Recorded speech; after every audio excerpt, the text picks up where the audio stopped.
It is 5:30 p.m. and I will call to order the September 10th, 2018 meeting of the MISD Board of Trustees. As is our custom, we will have a moment of silence followed by the pledge to the U.S. flag and the Texas flag. But first, before doing so, I'd like to introduce the student who will be leading us in those pledges. That student is Midland High sophomore Dennis R. Kuntz. As a sophomore, Dennis is a cadet staff sergeant in the Midland High Air Force Junior ROTC. Dennis serves as a member of the Midland High School Honor Guard and is also part of the Raider Unit. Dennis loves studying history and is active outside of school in sport fencing. Cadet Kuntz has been honored as the recipient of the Air Force Junior ROTC Tuskegee Airman Award. To be eligible to receive this award, Dennis had to be actively involved in junior ROTC group activities, maintain a B average or higher, and be nominated by his instructor. Dennis plans on applying to West Point and pursuing a career in the Army as an infantry officer. So after the moment of silence, Cadet Staff Sergeant Dennis R. Kuntz will lead us in the pledges. Thank you, Cadet. If you'll please first join me in a moment of silence.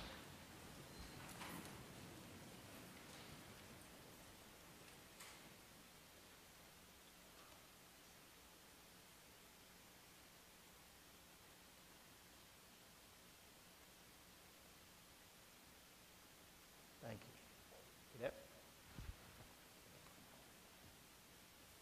I pledge allegiance to the flag of the United States of America and to the republic for which it stands, one nation, under God, indivisible, with liberty and justice for all.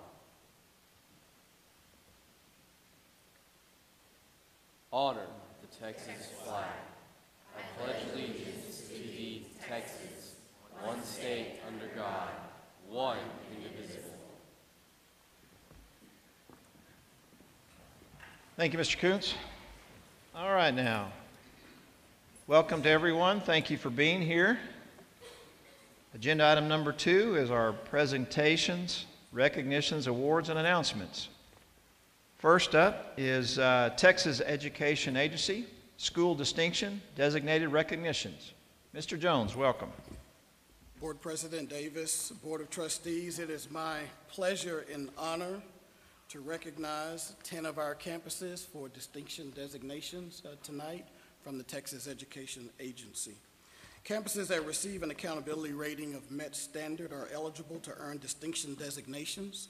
Distinction designations are awarded for achievement in several areas and are based on performance relative to a group of campuses in similar type, size, grade span, and student demographics.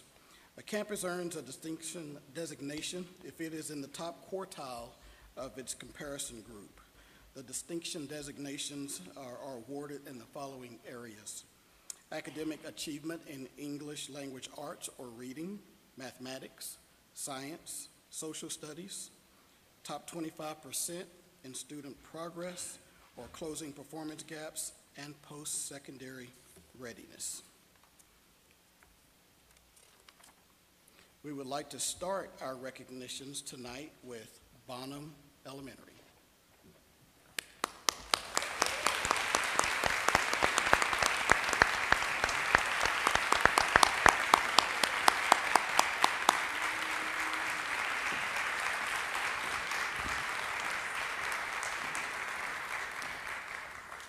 Bonham is receiving awards for academic achievement in mathematics, academic achievement in science, top 25% comparative academic growth, and top 25% comparative closing the gaps. They are receiving 4 distinction designations. Congratulations, Bonham.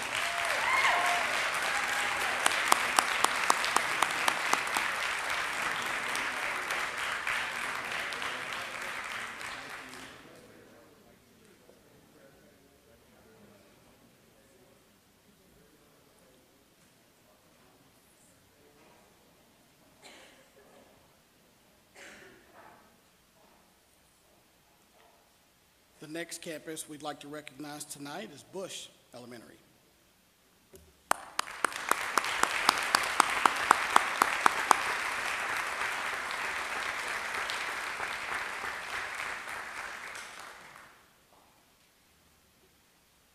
Bush is receiving one distinction designation in academic achievement in science.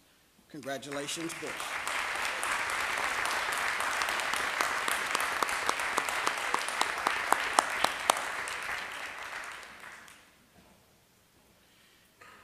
You are seeing multiple teachers, administrators from these campuses because it does take a village to reach this level of distinction, and we are very proud of this work. They're going to take this honor back to their campuses.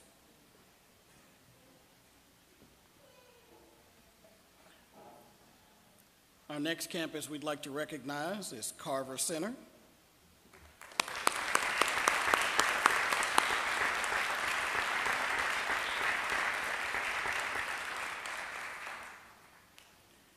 Carver is receiving 6 distinction designations in academic achievement in English language arts and reading, academic achievement in mathematics, academic achievement in science, post-secondary readiness, top 25% comparative academic growth, and top 25% comparative closing the gaps. Congratulations, Carver.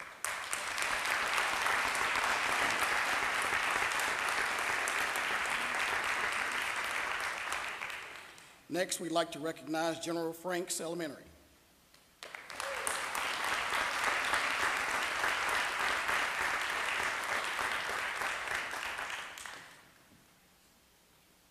Franks is receiving one distinction designation in academic achievement in science.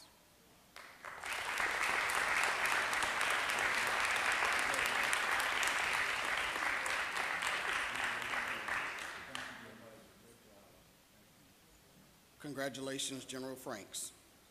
Our next campus we'd like to recognize is Jones Elementary.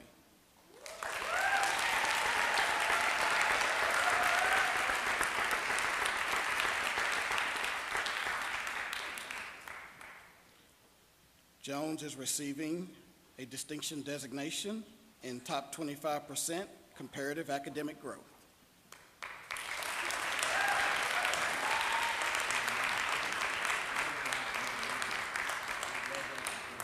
Congratulations, Jones.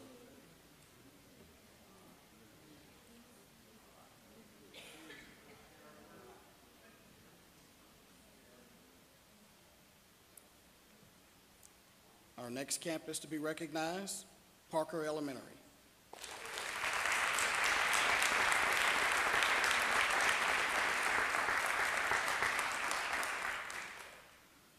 Parker is receiving a distinction designation in academic achievement in science.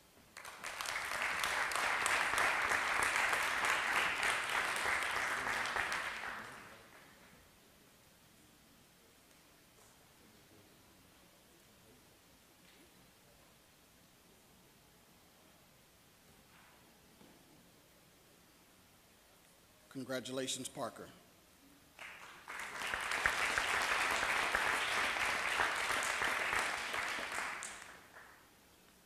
I'd like to put some special emphasis on this particular campus because this campus was going into 5th year IR status, and they got out.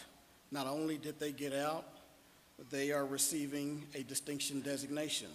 This is South Elementary.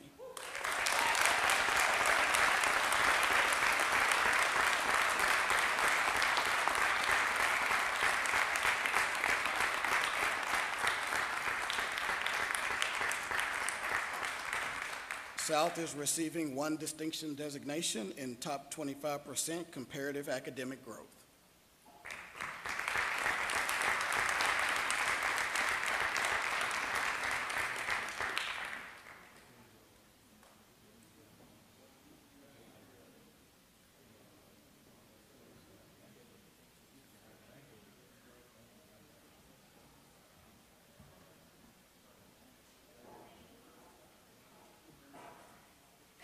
Our next campus, Lee Freshman High School.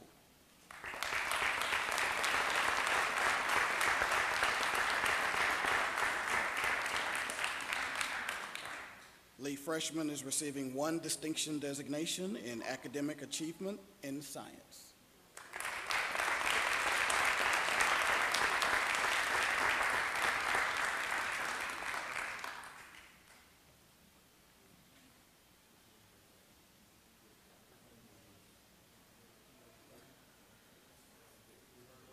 Congratulations, Lee Freshman.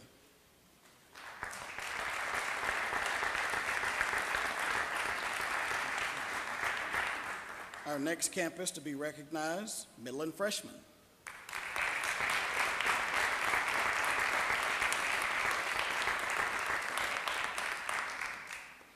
Midland Freshmen receiving 2 distinction designations, first in academic achievement in science, and second, top 25% comparative academic growth.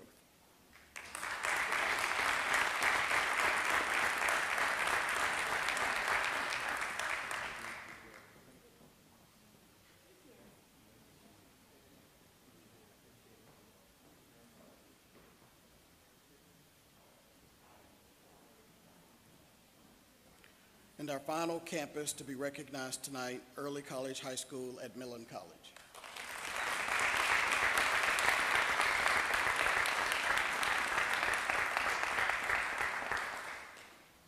Early College High School is receiving 3 distinction designations.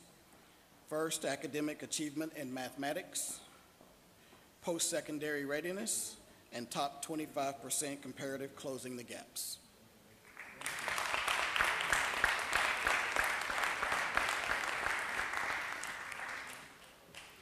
We are very proud of all of our campuses for their hard work and dedication to the students of Midland, and we anticipate increasing this number from 21 to 21 plus next year. Thank you.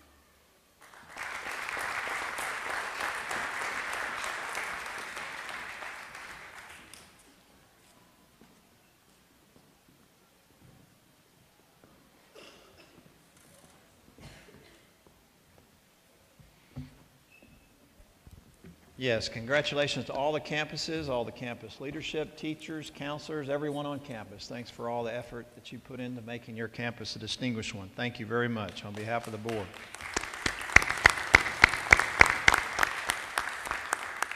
All right, next, agenda item 2B, grow your own grant recipients. Mr. Horner, welcome. Thank you, board members.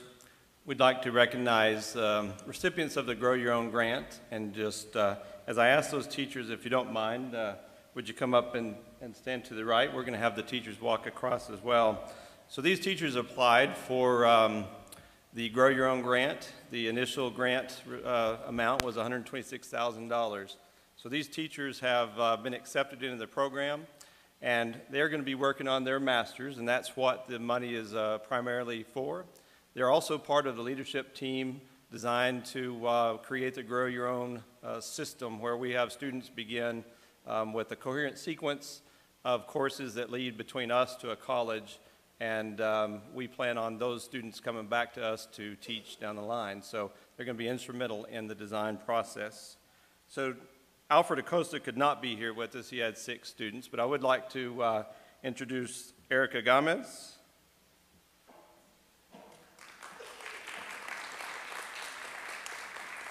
Erica is going to be attending Southern New Hampshire University for educational leadership.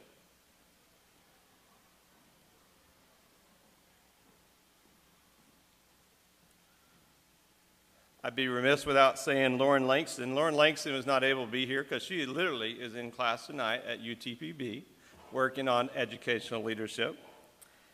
Next, though, we have Lilia Romero.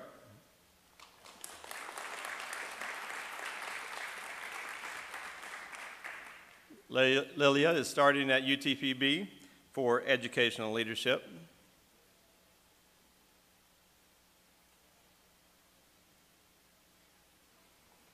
Those teachers represent the Lehigh cadre of teachers. From Midland High School, we have Sherry Barton.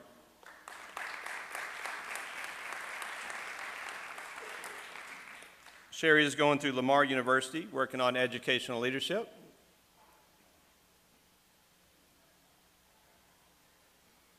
And last but not least, Ms. Tiffany Gardner-Moore.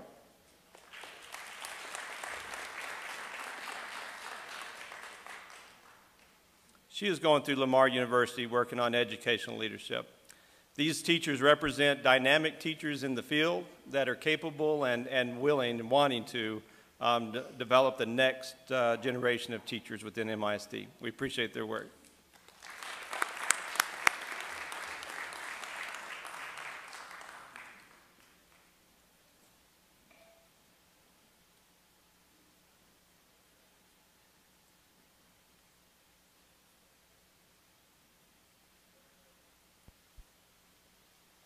Congratulations to all the grant recipients. Thank you very much. All right, next is our public forum, and we have a number 6 persons signed up. As you know, some of you are veterans and you know the rules. Some of you are not. I hope you've familiarized yourself with the rules. We'll start with a veteran, Chris Gafford. His topic is safety, security, and the absurdity of it all. Welcome, Mr. Gafford. Thank you. Yeah, I'm a veteran. I've been coming every month since last August. And, you know, we've kind of been chastised before for coming here and speaking and then leaving immediately afterwards, but a whole lot of teachers just did the same. There's only a couple of groups of people that come here and talk to y'all and tell you what we think. And one group is saying the same thing over and over and over. You'd think at some point you'd start to listen, but whatever. Hey, so Superintendent Riddick went on the radio recently, and despite you all knowing that something resembling a sexual assault happened, knowing for a fact it happened and having the proof of it, he still went on the radio and said, well, no, that's not sexual assault, because in case the public didn't know, apparently it can't be sexual assault if it's 8-year-olds. It doesn't matter what you do, it's not sexual assault. There's a police report as opposed to your assistant principal report. Well, apparently he doesn't believe the police report either. He said, I'm not really sure which one to believe. And then he said he's not even sure if it happened at all or not. Do you really think the parents are that upset? Do you really think we're here speaking about it if it didn't happen? But if it happened to your daughter, you'd know good and well if it happened or not. But I wrote an email about it, and the only person I got one back from is Mr. Davis. And he doubled down and said, yeah, that's right. We don't necessarily believe the police report over the assistant principal, and we're not even sure it happened or not. I'm wondering why none of the rest of y'all did, because you all got the email. Nobody else bothered saying anything. You know, we've gotten rid of Dixie because it was unsafe for the students. In that same interview, Mr. Riddick said, oh, well, he doesn't want to arm the teachers because, you know, we have a good police department and good response time. Guess what? They got an excellent police department over in Broward County, and they stood outside the school while people got shot. We're talking about times when seconds matter, not minutes, but yet we're all about safety, but we're not real concerned about, we're going to play semantics with this old girl's case, and we're not concerned about arming teachers or even having that conversation yet, because we just don't feel like it. But you know what? You feel real secure over there in your administrative ivory tower, because you have security over there. We need that in our schools. We need to quit doing stupid things like getting rid of Dixie for safety. But this is cool, because there's elections coming up, and I wish I lived in Mr. Davis's district, because I'd be running against him, or at a minimum voting against him. But there's other people coming to do that, other good people that actually have a dog in the fight, that actually have experience in MISD as a teacher, that actually have kids there, and so on. Here's what I know, is that you continue to back Mr. Riddick and anything that comes out of his mouth. There's people in the community that would say this is about race. I assure you it's not. I don't care green, red, yellow, black, white, orange, it doesn't matter to me. What I know is that y'all see a golden goose, and your golden goose is laying a turd. It's time to do something different. All right. Thank you, Mr. Gafford. John McAfee. Mr. McAfee, topic community.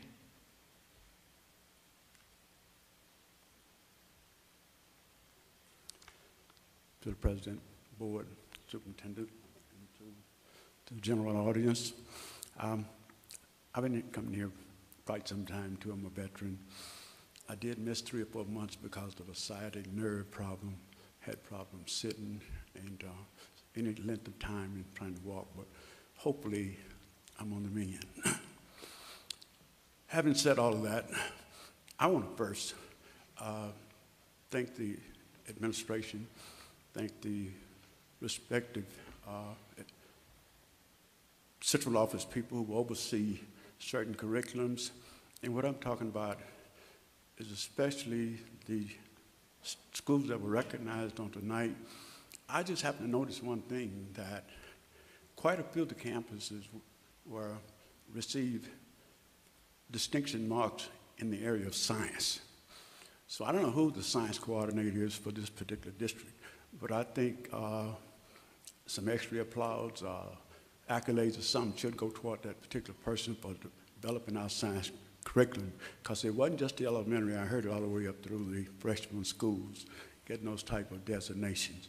And when you can get somebody who can control a curriculum like that and get people to buy in, and it's obvious they're buying in because the evidence is there with the grades themselves or the students' performances on a particular test. So I just want to thank you for doing that, and ask you to continue to keep doing that and hiring the best people available, putting the best people in charge, and simply looking out for the teachers, the students, and the community. Having 50 years of experience in education, the remark was made, and this is not a disagreement with anything that has been said, but I think something needs to be brought to the forefront, and that is to compare we who are coming down here tonight and speaking and leaving immediately and with teachers. I think those teachers left because those teachers know they had to go to school in the morning, got to go home and do some other preparatory work so they can have a great day on tomorrow and the rest of this week. That's why they're leaving early. I don't think it's because they have disinterest in what is being said here. It's that they're putting the students above the individuals who are at this particular location. So I just want to bring that out and speak on behalf of an educator, because I've been in that seat where when I was in administration, when I was in the classroom, go to board meetings, and when after my spot was over, I went back because I knew I had many other things that I had to do. So don't look at that as a negative against the teachers. And I just want to say, keep doing the great job you're doing. I'm one proud citizen of this particular community. Thank you.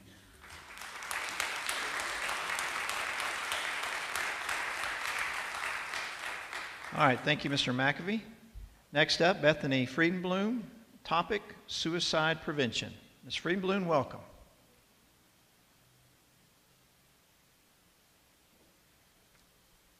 Good evening.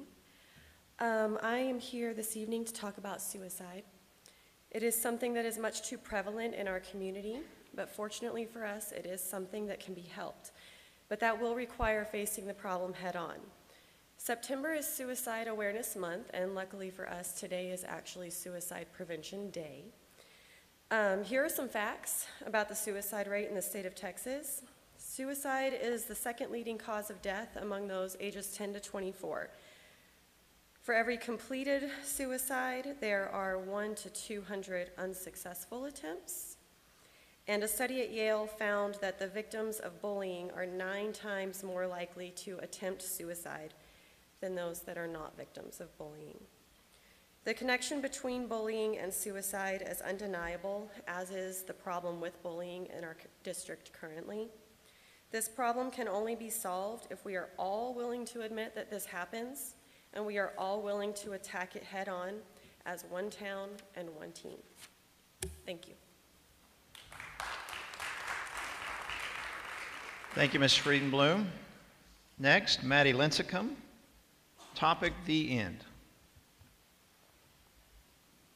Ms. Lincecum, welcome.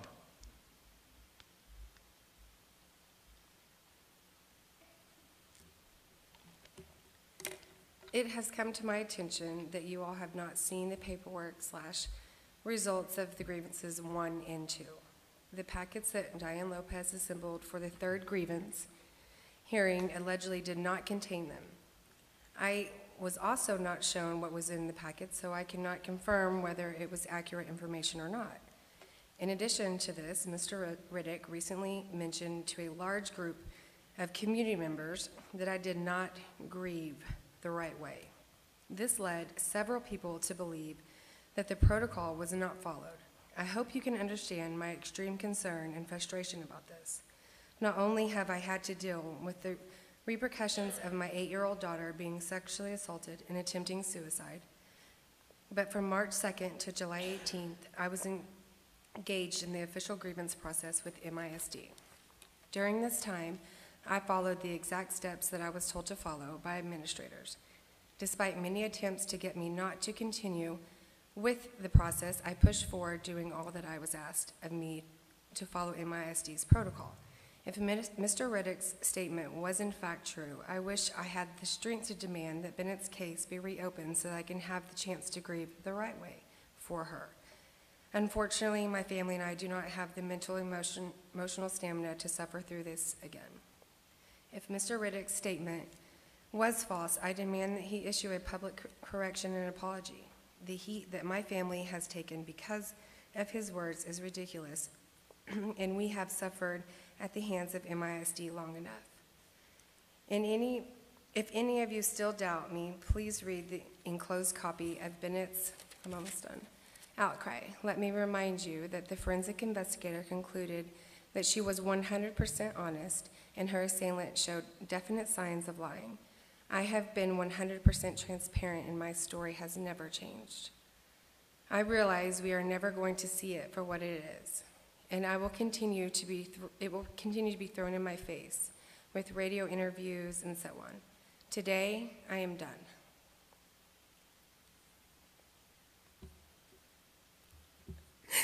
I know I will never get what I need to move on. I need to heal. So from this day forward, my goal is to make positive strides in our community and start helping others. This is where I will get the healing I need. Thank you. And then here's the packet, if you guys, here's a packet. Well,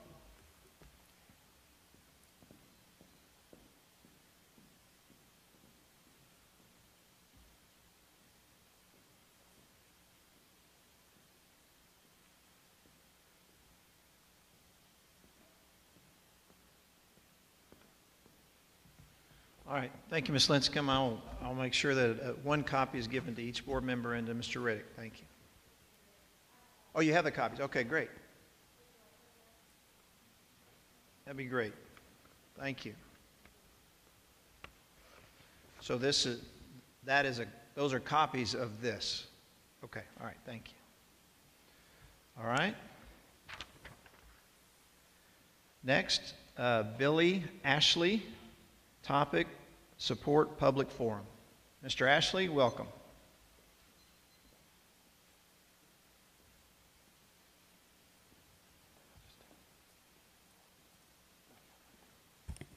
Good evening, Dr. Riddick, Mr. Davis, board members. I'm Billy Ashley. I'm the pastor of the Bethel Missionary Baptist Church of Midland. I'm the president of the Midland Interdenominational Ministerial Alliance. I am a member of the Citizens United to Reach Equity. I'm also a member of Support Education. And this is my first time speaking. I've sat out there at many board meetings just to hear what was going on. I am, and I want to go on record to say that I support education. My wife and I have two young men who have come through MISD. Both of them received scholarships in the STEMS program at the University of Prairie View A&M. I just wanted to say that from the information that we've gone and drawn and heard from all of the community meetings that we've attended, that it caused the community to have some excitement of what MISD is doing and have done up to this point. And the excitement is from principals receiving high honors for their leadership, from what we've just witnessed about the school's improvement and what they've done and what they are doing to improve education for our schools and for the Midland community. What has not been mentioned are the students who've received the scholarships. I think it's $10,000 scholarships to further their education along with the educators as well. That top 10, y'all remember Billboard have a top 10 of hits? I don't think that there are many school districts that can say that they have a top 10 of schools from elementary to high school, of educators, of schools, campuses who have made strides and leaps in education. And then I wanted to say this, and I know time is short. I've always learned that there is no gain without pain, and there can be no pain without change. And I just wanted to encourage you to just keep doing what you're doing. Don't be distracted by outside forces, because where you're headed and what you're doing has created an excitement in MISD education. Thank you so much.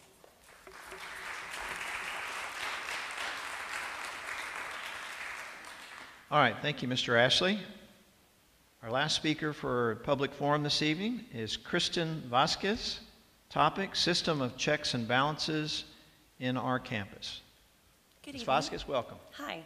I am a parent at Santa Rita Elementary, and I had the opportunity this summer to have a lot of conversations with a very large percentage of the 20 staff members that we lost at our campus.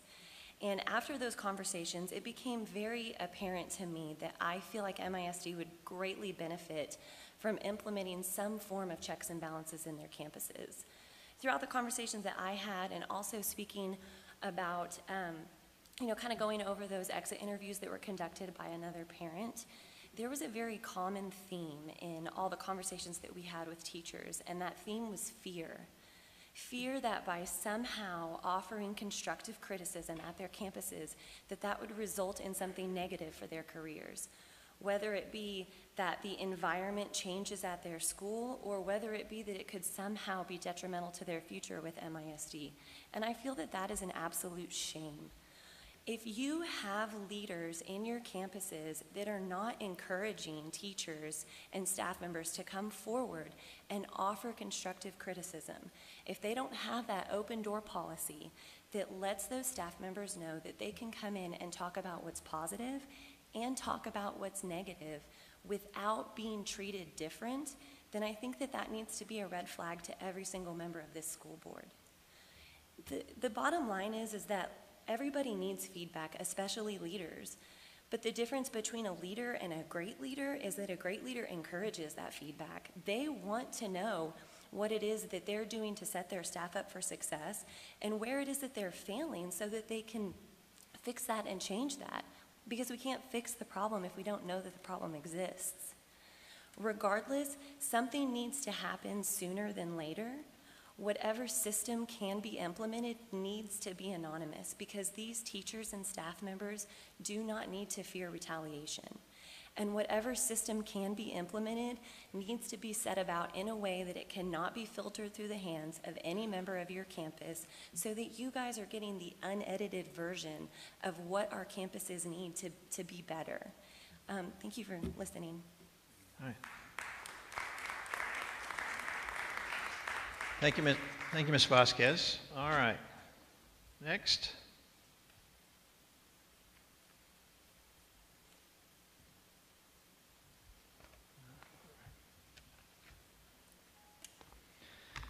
Next on our agenda is a public hearing on the Financial Integrity Rating System of Texas report, Information begins on page 14 of our board packet.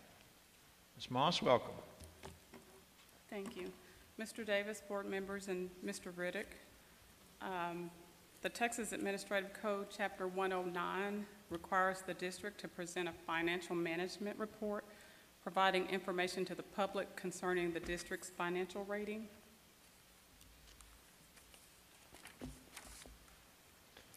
The Financial Integrity Rating System of Texas, often referred to as FIRST, was developed in 1999 in response to Senate Bill 875. Its goal is to achieve quality performance in district financial management based on indicators developed by the Commissioner of Education. The annual financial report and PEMS reporting data are used to establish the rating.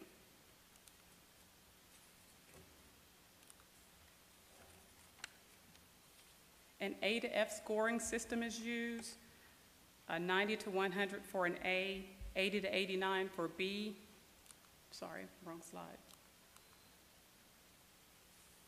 An 80 to 89 for a B, 60 to 79 for a C, and an F for scores below 60.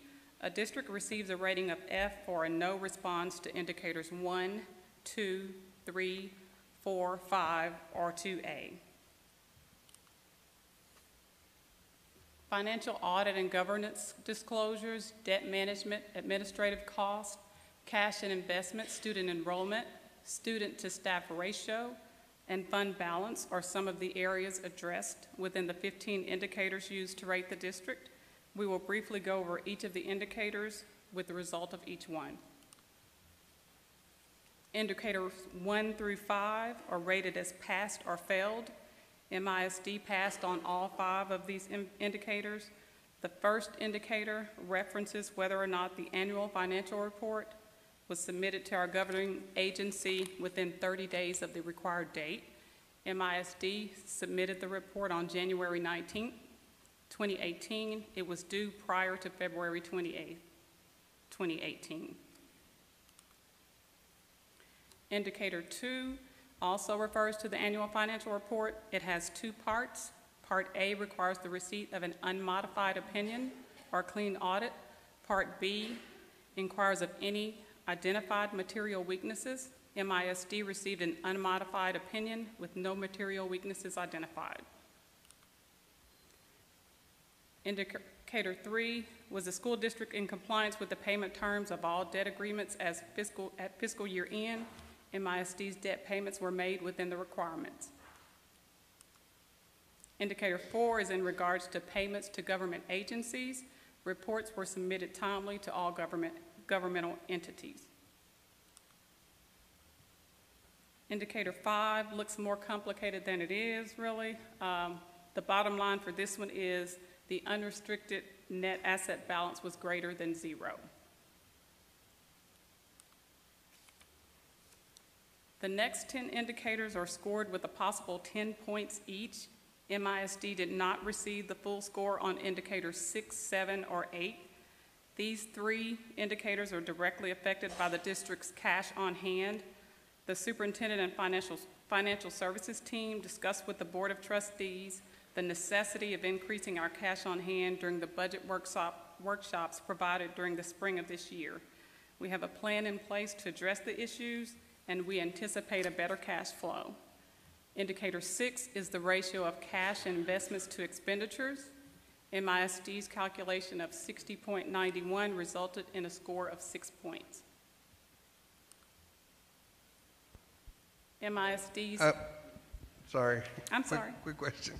So our actions are going to give us the full points from our...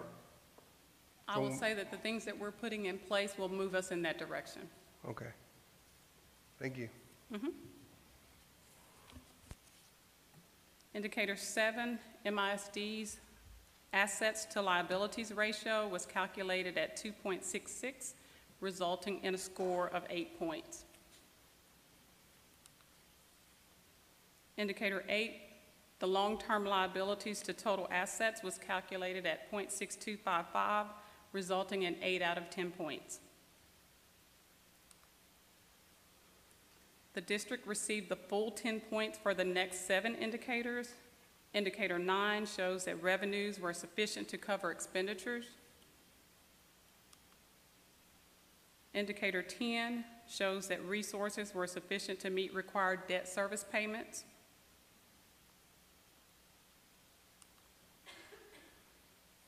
Indicator 11, the acceptable administrative cost ratio is 8.55%. MISD's administrative cost ratio is 5.69%.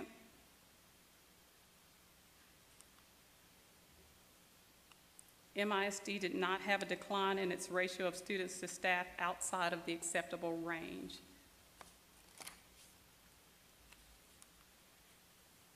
Indicator 13 shows the PEIMS financial data submitted by the district to TEA had a minimal variance in comparison to the data published in the annual financial report.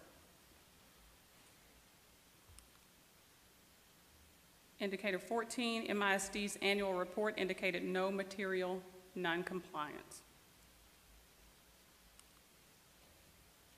And the final indicator 15, Midland ISD had no adjusted repayment schedule.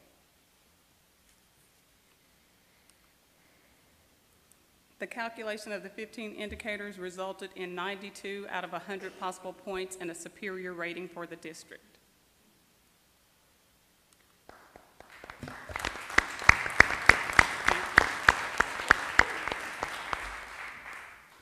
We're required to report that the superintendent received no payments for outside consultation.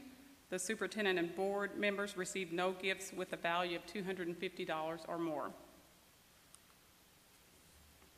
For the period ending June 30, 2017, the superintendent and board travel and other expenses totaled $30,933. I will point out that this amount includes $7,500 in expenditures related to the relocation of the interim superintendent during that time period.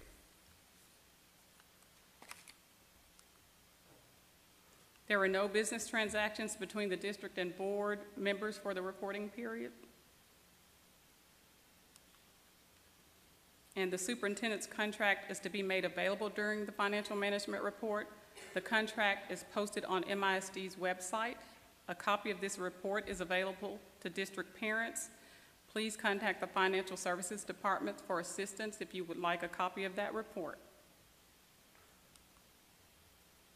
Mr. Davis, this concludes my portion of the report. I'll turn it back over to you for the public hearing. All right, thank you, Ms. Moss. It's now 6:13 p.m. and we'll call to order the hearing on the Financial Integrity Rating System of Texas report. Is there anyone that wishes to address the board or Ms. Moss have any questions or comments of any kind? Please come forward if you do.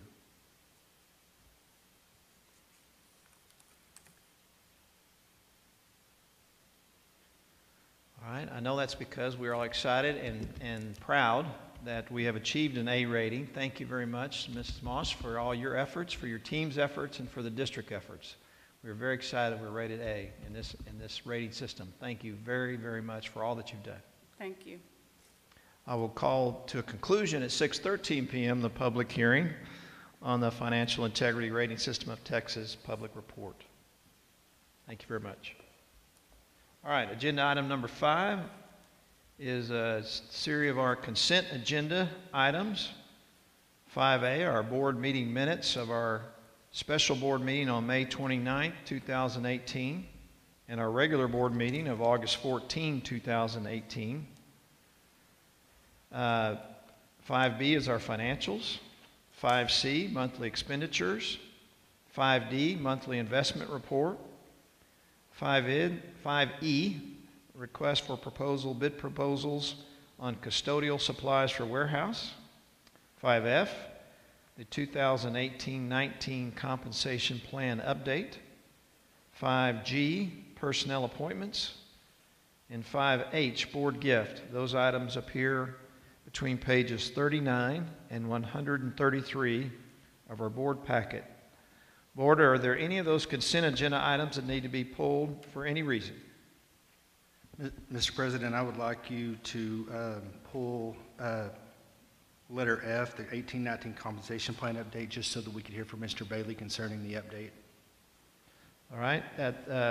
Mr. Murray has asked that 5F be pulled for further discussion or information? Any other items that need to be pulled for any reason, Board, among the other consent agenda items? Hearing none, then consent agenda items 5A, B, C, D, E, G, and H will be deemed approved by consent. Now turning to consent agenda item F, the 2018-19 compensation plan update. Mr. Bailey, welcome. That information begins on page 94 of our board packet. President Davis, board members, Mr. Riddick, thank you for the opportunity to come and speak just a few moments about the update to the 2018-2019 compensation plan. Just want to give a little bit of background on this plan that was approved on June the 18th, 2018, for the first time in many years, as far as back as we can pull up on records. It should have been annual approval, and upon arrival, our current superintendent asked for a compensation plan manual, and we were not able to produce one. So over the past year, we have gone through the work of producing a compensation plan and structure that provides equity to compensation across the school district. So tonight we are presenting a few amendments. As you can imagine, with 3,000 employees, there are some work that needs to continue on, and we did consult the services of TASB to come in and do a full pay and staffing survey. And from that, we felt like we were in a good place, but there are some things that needed to be updated. Some are minor changes, and a few, however, are major changes. A couple that I'd like to bring some attention to, one being currently we pay our subs $85, $95 after 30 days, and $105 is at the, I believe, after 90 days. And so one amendment to the compensation plan, as you know, we have many subs that are currently working in vacant positions. And so the recommendation tonight is for, of course, currently certified subs that are working in long-term positions earn $262 a day and 30 cents. However, we're looking to add to the compensation plan for subs $175 for those that have an associate's degree or a bachelor's degree, and $125 a day for those that have an associate's degree. So that is to up that number from $85, $95, or $105 to a higher amount for those teachers that are doing extra work and filling in the vacant positions at this time. Another major amendment to the compensation plan is the teacher hourly rate. Previously, it was $20 in some cases, $30 in some cases, $40 in some cases, bringing some equity to that practice of establishing $30 as the hourly rate. In addition to, as you see on the teacher salary schedule, there are hourly rates that are attributable to creditable years of experience, and that is for summer school and other contracted areas that are below full-time. And so that will continue to be compensated at their hourly rate based upon their credible years of experience. Those are the major changes to the compensation plan, and that's why we needed to bring it back for approval. Mr. Bailey, thank you for the update. And I thought it was important because, as Ms. Moss just referred to, there's indicators in here about administrative costs and financial things, and I think it's important as a board we pay close attention to those costs, and I appreciate the effort because I just wanted people to know I've put you through a pretty hard time the last week about this stuff, but you had great answers, and I really appreciate the work, but I just wanted to make sure we are looking out for what's best for the district financially, so I appreciate the work you put into it. Thank you, sir. And trustees? How many long-term subs are in the district? Yes, sir. Mr. Fuller, I do have that as part of my staffing update, but currently we have 67 long-term subs. Some are working, and I would say over half, as I was counting today, updated, over half are working on certification, meaning they're in some process with an educator preparation program. So 39 at the elementary level, 28 at the secondary level are considered long-term subs, and I'll go into a little bit more detail during that staffing update.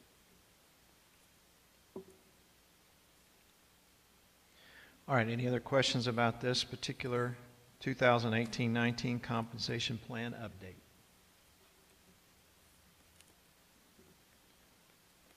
All right, I guess we need a motion now. Move that we accept the compensation plan update. Second. Motion by Mr. Murray, second by Mr. Fuller. Any further discussion or questions? All those in favor, please raise your right hand. It's unanimous. Thank you. Thank you, Mr. Bailey. All right, turning now to district reports, 6A, board goals. That information begins on page 134 of the board packet. Board President Davis, Board of Trustees, Mr. Riddick. I'm here to report on Board Goal 2, the percentage of students in grades 3rd through 8th who meet standard on both reading and math STAR will increase from 52% to 75% by the end of school year 2020. Only first administration of grade 5 and 8 reading and math assessments are calculated because we firmly believe as a teaching and learning team that utilizing first administration results accurately reflects Tier 1 instruction. The percentage of 3rd through 8th grade students meeting standard on both reading and math STAR increased by 2%, increasing to 57%, but fell short of the goal of 65%.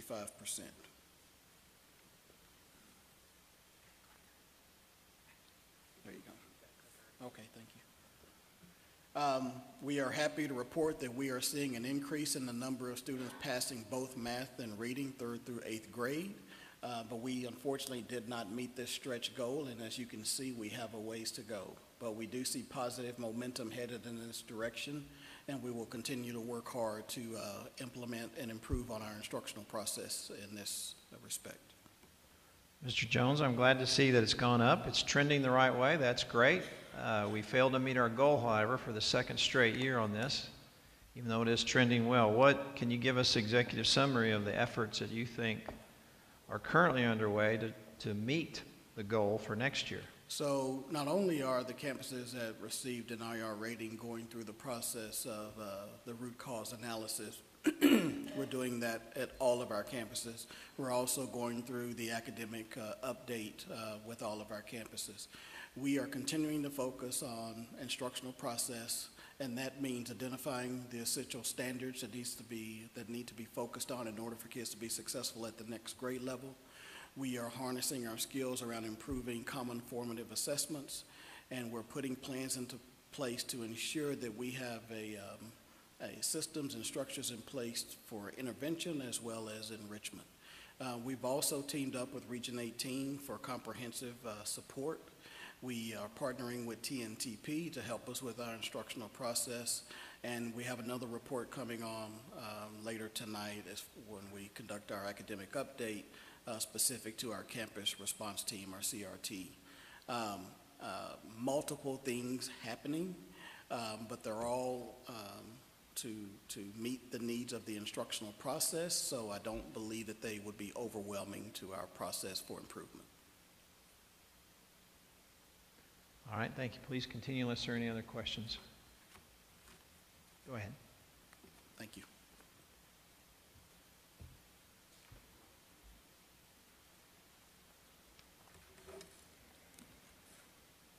Good evening, Board President Davis, Board of Trustees, and Mr. Riddick.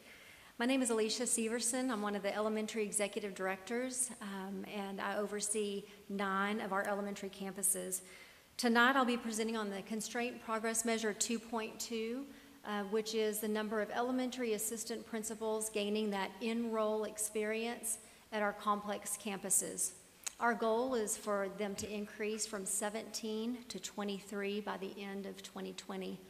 So what makes a complex school? There's some criteria we use to measure those campuses, and those who meet these requirements based on the snapshot date, which we haven't had the snapshot date this year, so this is snapshot last year. Those categories are enrollment, their school accountability rating and the numbers of years as school improvement, and then also those student groups compared to the district, and those are ECODIS, at-risk, African Americans, special education, and LEP, which is now our English learners, EL. So the information that we have for this year shows that we are on trend. Our goal for 18-19 is 21, and we actually have currently 22 assistant principals who are placed in our complex campuses. As a matter of fact, 2 of those former assistant principals are currently principals this year, so we're creating that pipeline to have high-quality administrators in our complex campuses. Any questions about that information? Yes. So has there been more communication across the district in reference to the assistant principals that we're in the process of enriching them, possibly in several positions, so they can grow and become eventually principals? I know. Has that been communicated across the district? Yes, we are working closely to build capacity within our administrative ranks. That means having intensive training not only with our campus principals, but identifying those future leaders at the assistant principal level. It's a tough conversation. It's tough to move. It's tough to implement change when you are at a campus that's succeeding. But when we see potential in assistant principals, we need to make sure they are well-rounded in their academic growth, so that we feel there's a need to make sure they have that experience at complex schools in order to take their capacity to the next level. So yes, we're doing everything we can to communicate the expectation and the next level. However, those conversations are still create a strain. Well, you know, one of the things we've discussed with Lone Star governance is the fact that adult behavior. So, you know, my goal here is to make sure that people understand that Lone Star governance and its full meaning, and that adult behavior is not part of the process as we're trying to recruit and build these people, that they understand well that what the end goal is, per se. Well, I think slowly but surely, principals and assistant principals and teachers and the whole education community are starting to see that just because you are moved to a more complex school, that's a good thing. We see something in you. We see the potential in you to do great things. So we just want to make sure you're well-rounded in your background and your capacity building. Well, I feel like this summer that came out, the adult behavior part. So I just want to make sure that we're communicating that what we've said through Lone Star governance and what we're trying to accomplish. So we definitely do not like or enjoy moving people just to move. There's a purpose, there's a strategy behind moving folks around based on what the campus's needs, and what happens in this particular case, we see potential in folks, and we want to make sure they have a well-rounded experience in order to move all of our campuses forward. Right. Thank you. Mr. Jones, I'm going to add to what he's saying, because I think I know where he's going with that. And I appreciate the fact that what you said about building leaders and determining leadership. It also goes to what Mrs. Vasquez said about how we develop leadership within our buildings, and how those assistant principals are led, and how they grow. So I appreciate your answer and to what Mr. Marquez was asking. You're very welcome. Mr. Jones, I have one question. In reference to your underscoring that the TNTP is involved in impacting the instructional programs on these respective campuses, could you elaborate just a little bit on how that is taking place? Well, I'm going to use one campus as an example, and that's South. South is one of the identified campuses that TNTP is working with. And what we wanted to make sure happened with TNTP is that we did not receive a cookie cutter program that comes into our schools and applies what they've done all over the state and or the nation. We wanted to make sure that a needs assessment was conducted at the campus with TNTP, and how can they be an extension of the work that's already taking place at a successful campus. So South had an improvement plan already in place that, as you noticed from tonight's celebrations and them getting out of IR, was a benefit to that school. So TNTP now comes in, and from the last report I received from Mrs. Lopez, she was on campus while they were there, and they had a great session with TNTP, and they're actually going to be an extension of that leadership team, another more feet on the ground, going into classrooms, critiquing teachers, celebrating successes, and pointing out challenges that we need to improve on. They're basically an extension of the teaching and learning team because we don't have the number of coaches that we had in years past. Well, I personally want to express my appreciation to those teachers and administrators who are taking the bull by the horn relative to exacting change on our respective campuses. I think that what's transpiring is encouraging, and I just wish them well as we move along. As we work with partners and vendors, we just want to make sure that we're getting customized service based on needs of our campuses. So the service that we're receiving from TNTP will look different from South to Lamar to Travis. That's good. The cookie cutter is dead. And I just want to make a note on the program that I want to thank our community because there's some partners in the community that stepped up to support that work. And if I remember from what I can remember, our last time we had had them downtown, they offered a very surgical solution to problems, which was unique to each campus, and I thought that was extremely good work. So congratulate them, and we appreciate that. Yeah, I'd like to echo the congratulations. I think it's important for us to become the district. In order to become the district we want to be, we've got to grow our own leadership, in addition to recruiting those that are willing to come to us and help us. There's two aspects to meeting this goal. One is that administration has to identify those persons that are ready to make a move to a more complex campus. And the other portion is the person being asked has to accept that challenge and that move. And so we are very much appreciative of those that have said yes, and to a move that they may have been perfectly happy where they were, but we very much appreciate them making the move, and we thank them. And we're glad to see this goal continue to be met. Thank you, Ms. Hyman.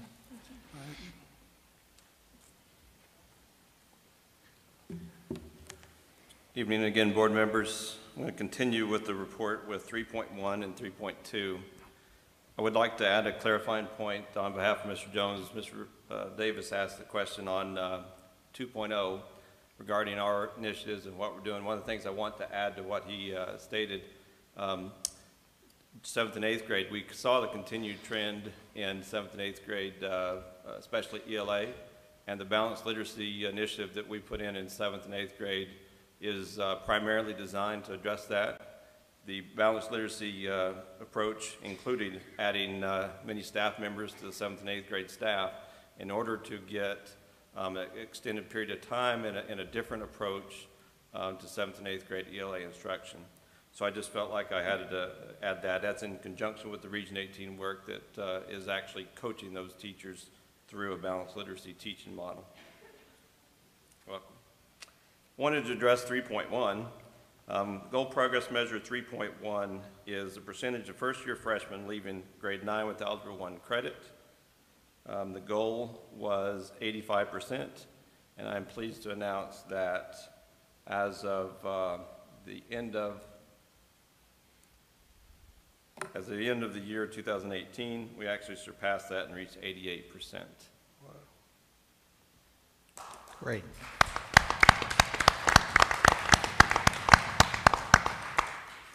As a recovering former math teacher, I appreciate that applause.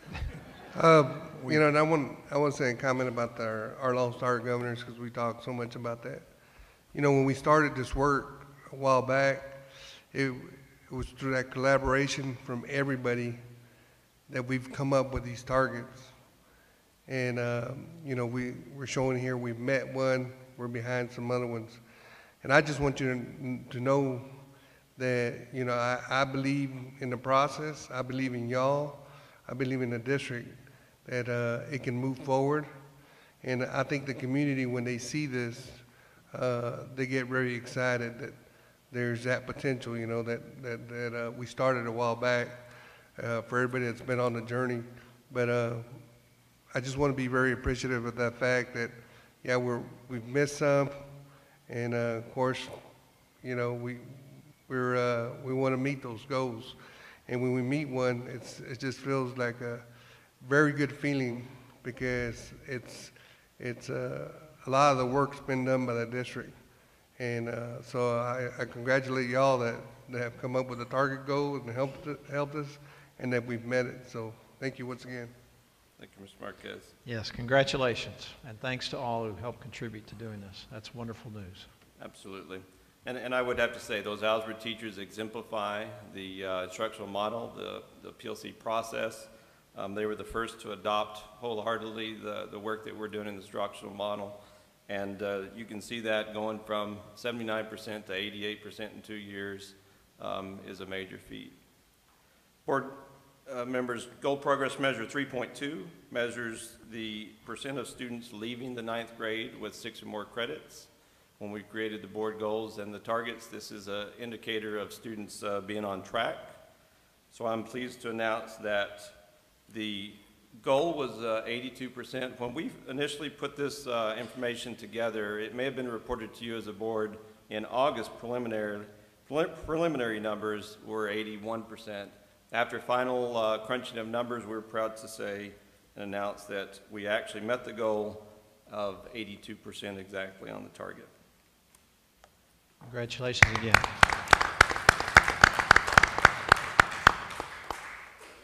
More good news. Thank you very much.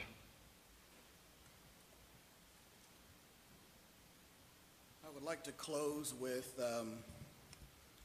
yes, we created some stretch goals, a few stretch goals, but those stretch goals have made us create a situation and culture that's not convenient to adults. And I think that was the method behind the madness, that in order for student outcomes to change, adult behavior needs to change. And I believe that's the work that's in progress. Godspeed, Mr. Jones. Hope so. Thank you. All right, next, 6B, district report, academic update, campus response team. Is it Ms. Rivera that will present? Who will present? Yes. Excited to learn more about this. This sounds like a great program. So I've touched on this earlier. Ms. Rivera will be speaking to the campus response team efforts. It's a new initiative for this year. I thought it very important that we address what we're doing with our 5 improvement required campuses from a district perspective. But please note that the response team efforts go beyond just the IR schools, and will also attempt to meet the needs of some of our D-rated schools as well. Ms. Rivera. Ms. Rivera, welcome. Good evening, Mr. Davis, board members, Mr. Riddick. I appreciate the opportunity to give y'all an update tonight. Really am super excited about this initiative that I feel like is going to create that link between campuses and central support a lot stronger. So I'm going to talk just a little bit about this campus response team that we've put together. The expected outcomes of this team is that campuses are more supported by our content area directors. We feel like it's a very proactive approach to problem solving rather than a reactive response, kind of the autopsy at the end of the year, then we come back in and try to fix things. This is much more proactive on the front end with professional development for teachers, coaching, modeling, mentoring, reflection, full coaching cycles that'll go into place when we're working with these 5 IR schools and our next level of schools that need additional support. We feel like this campus response team creates a timely response. Rather than waiting on campuses to contact us, we are going out and being proactive every other week with our principals of IR campuses and monthly with our other campuses that need some additional support. We feel like this is going to be capacity building for teachers. We're all built around the 4 critical questions of the PLC. What do students need to learn? How do we know when they learned it? How do we intervene when they didn't get it? And how do we enrich when they did? So it's really important that campus principals know that we are right there to support them in the work that they continue to do to move their campuses forward. And then just the relationship building piece for campus teachers, administrators to feel that connection with central support, we feel like is a really positive move and know it will result in a really great outcome for both sides. We do have 5 lead members that are really serving our 5 IR schools first. Some of these people were able to be here tonight, some were not. Our lead at Lamar is Priscilla Villegas. She's an English learner supervisor. Sam Houston Collegiate Prep, we have Chris Hightower, our Director of Social Studies. He's actually here tonight. For Scarborough Elementary, I have 2 ladies from our reading department, Sylvia Bernal and Karen Johnson. They're also here tonight as the leads for Scarborough. At Travis Elementary, Wendy DeVault, our Director of Elementary Math. She's our lead at Travis. She could not be here tonight. And then at Washington STEM, I'll be the lead serving as the connection between Washington and our team of content directors. The lead on these, the leads going out to meet with principals and campus teams are really important and carry a lot of responsibility. They're expected to meet with face-to-face with principals every other week, discuss needs in all areas. It may not just be reading instruction, it may be facilities, it may be whatever roadblocks or hurdles are in their way of the work. We want to make sure we're coming back and communicating that so we can problem solve and continue to move that campus forward. It's their responsibility to bring the needs of the campus back to our larger team, which consists of all the content area directors, including English learners department as well. So we make sure that we're serving those campus principals in a way that they need to be supported. We attend school improvement sessions in building these, their improvement plans that are just in the process of being built. We work closely with their PSPs, with their district coordinators for school improvements, DCSIs, so that we are able to provide additional support for those 2 members as well. Once these leads go out and meet with campus principals face-to-face, and sometimes it's with the principal, sometimes it's with the principal and assistant principal. Sometimes, as I see this work continuing, I see our leads meeting with leadership teams at the campus to really be fully informed and well-informed about what the needs are at the campus for us to problem solve and organize support in an efficient way that teachers get the support that they need, as well as the campus administrators. What this will allow us to do is provide professional development based on need.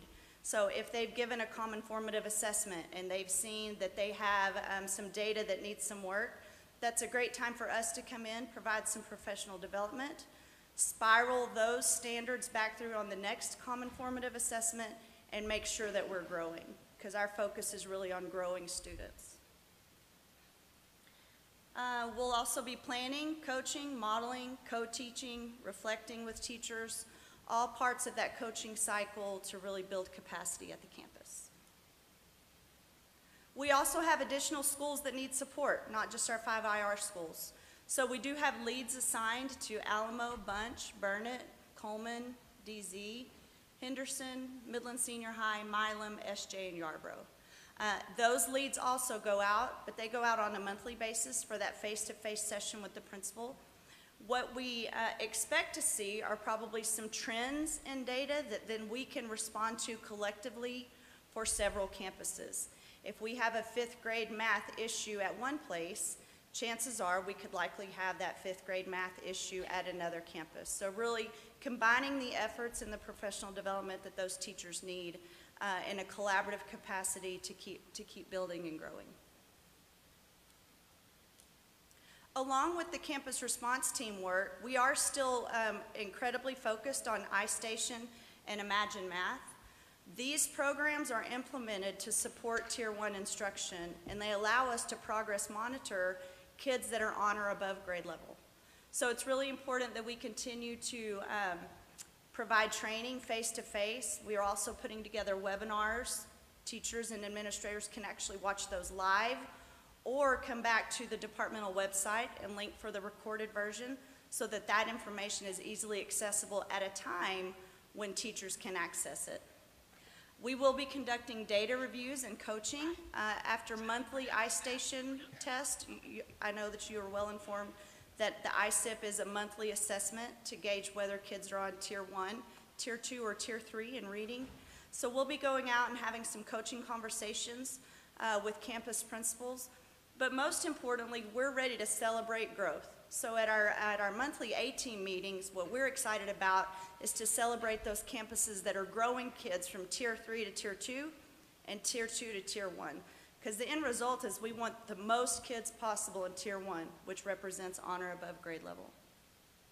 Along with iStation and Imagine Math, Fountas and Pinnell, F&P are not falling off of our radar. So we're really working hard with our K-2 teachers.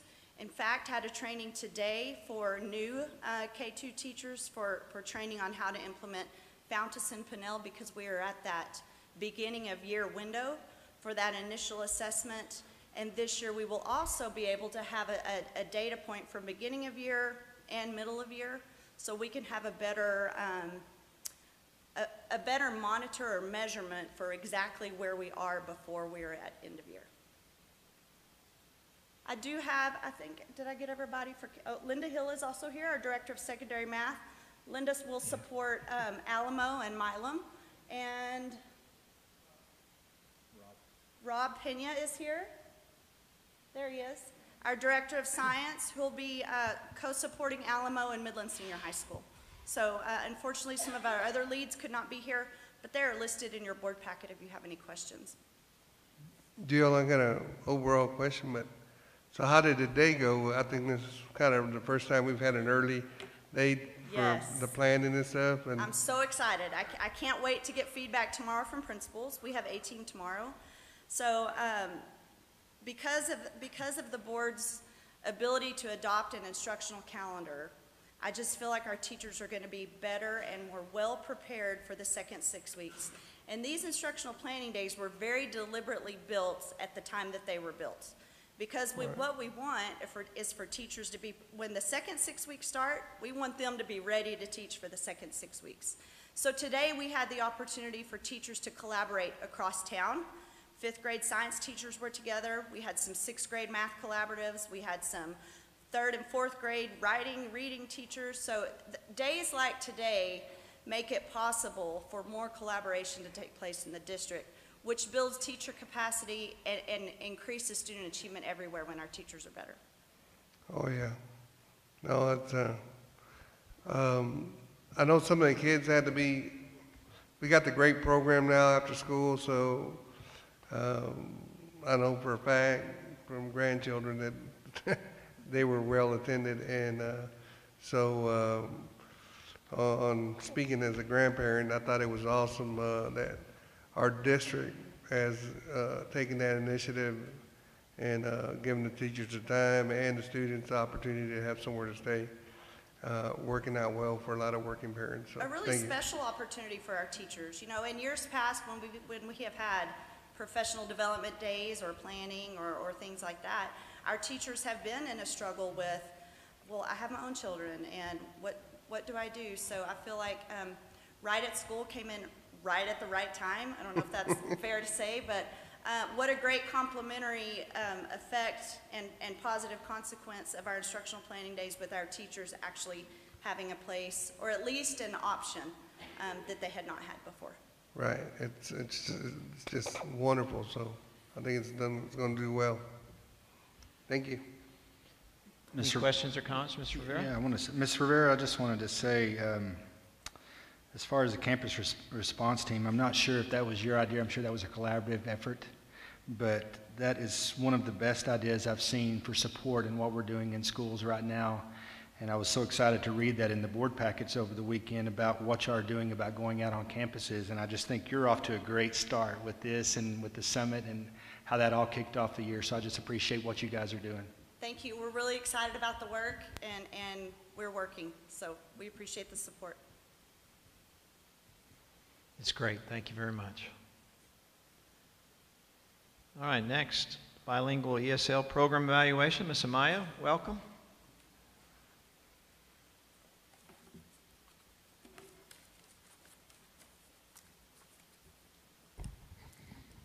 Good evening, Board President Davis, Board of Trustees, Mr. Riddick. My name is Letia Maya, and I am the Executive Director of English Learners. Districts like our district receiving Title III Part A funds are required to conduct an annual program evaluation to be submitted to the TEA and to be presented to the district's Board of Trustees. The program evaluation must include a description of programs and activities conducted the previous fiscal year. The results of the program evaluation are used to determine any improvements needed.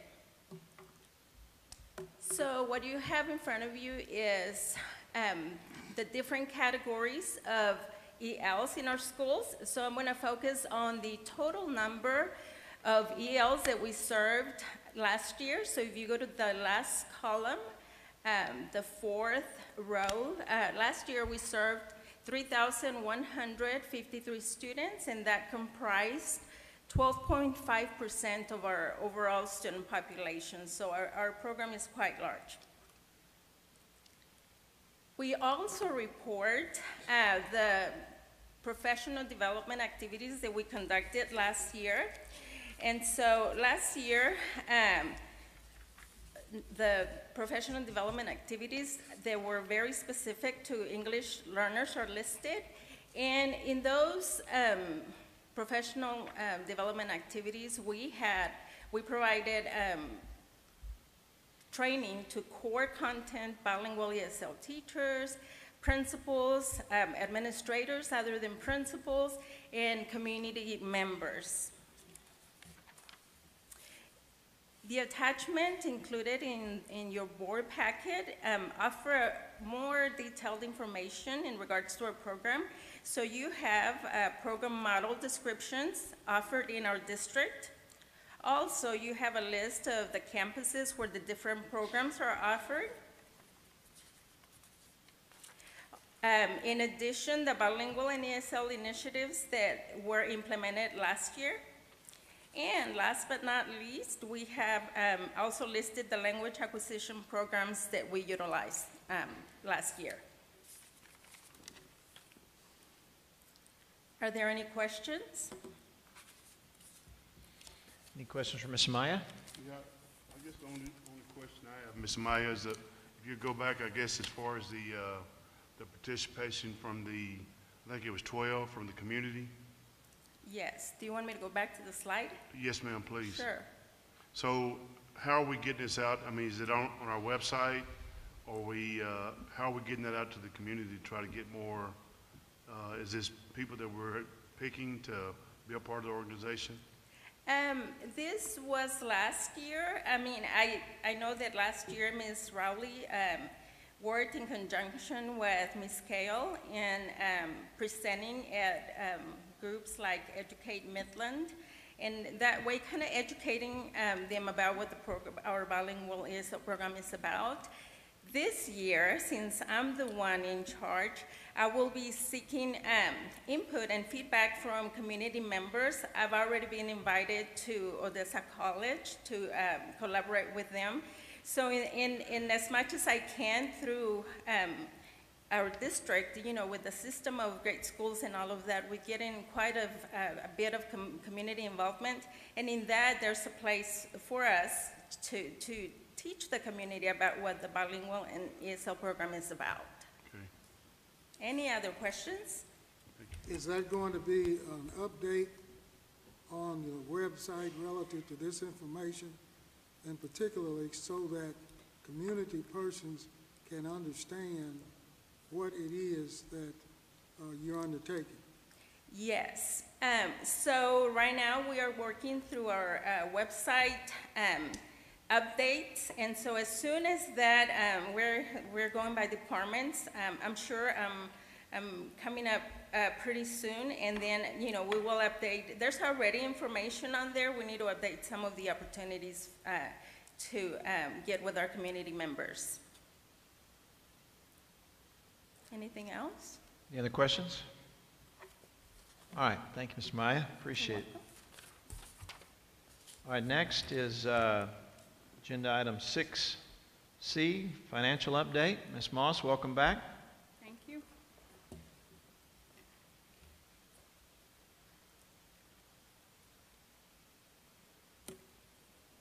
I have just 3 topics I want to talk about today. The fiscal year 2017-2018, the external audit update, and the fiscal year 2018-19. Those first 2 items kind of go together, so I'll talk about those together. The district made the final Chapter 41 recapture payment of $5.8 million in August. This was the final payment for the fiscal year 17-18. We anticipate receiving a settlement of just over $3 million in October to close out that process for 17-18. What will be the total net of Chapter 41 payments for 17-18? $38 million is our calculation. And what do you mean by settlement? Our payments total that we sent to the state were $42 million or $41 million. And then once we settle up, we determine what our student count is, what our taxable values are. It totaled $38 million by our calculation as of the end of the school year. Okay. So I think last year we may have received a refund of about $2.8 million. So we're right in line with what we received. We only get that final estimate really as of the last day of school. When we get those total numbers, we recalculate it through the state revenue template, and that determines what our amount will be. Are they going to put any interest with it? No. I just thought I'd ask. We also received the final revenue payment of $1.3 million from TEA. That was our final state revenue dollars. You might remember earlier discussions regarding the fiscal year change and the impact that it would have on our fund balance. We talked about those in a couple of our board workshops. The fiscal year 17-18 will be a 10-month reporting period, and that includes 10 months of expenditures compared to 12 months of revenue. Based on the entries completed to date, we estimate adding approximately $38 million to the fund balance for the fiscal year ending 2018. Right now, I think we're at about 42, so that 38 would put us right around 80.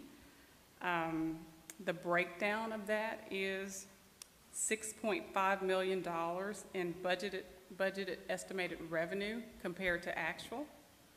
Our Chapter 41, originally, we budgeted 42. It was adjusted to 41.